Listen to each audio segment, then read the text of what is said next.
એસઆઈઆરની આડમાં દેશની જનતાને મતાધિકારથી વંચિત રાખવાનું ષડયંત્ર રચાઈ રહ્યું હોવાનો આક્ષેપ સાત સુરત કોંગ્રેસ દ્વારા ફોર્મ નંબર 7ના દુરુપયોગ કરનારો સામે ફોજદારી કરવાની માંગ સાથે હલ્લાબોલ કરાયો હતો.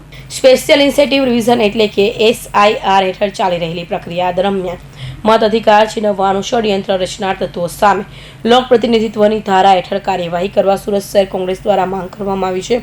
આ મુદ્દે કોંગ્રેસના આગેવાનોએ હલ્લાબોલ કાર્યક્રમ આપીને ચૂંટણી શાખાને જગાડવાનો પ્રયત્ન કર્યો હતો.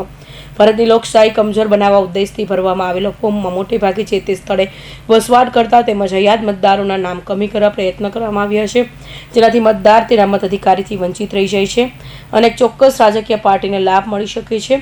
તંદુરસ્ત લોકશાહી પ્રણાલીમાં મતદાતાને તેના મતાધિકારથી વંચિત રાખવાનો પ્રયત્ન કરનાર લોકશાહીના હિત શત્રુઓને કોઈપણ પ્રકારના પુરાવા વિના ફોર્મ 7નો દુરુપયોગ કર્યો છે, જેની કોંગ્રેસ પાર્ટી નિંદા કરે છે. લોકશાહી પ્રણાલીને જીવંત રાખવાની આપણા સૌની ફરજ છે, એટલે જાગૃત એટલે સક્ષમ વિરોધ પક્ષ તરીકે દરેક મતદાતા સાથે કોંગ્રેસ અડીખમ રીતે ઊભો છે.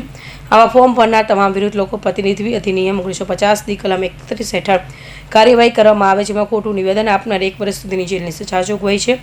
જેથી કોંગ્રેસ દ્વારા થયેલી માંગણીને ત્વરિત અમલ કરી યોગ્ય દાખલો બેસાડવામાં આવે, જેનાથી ભવિષ્યમાં આ પ્રકારની ચેષ્ટા ન થઈ શકે. ભારતની લોકશાહી સતત તબકતી રહે છે.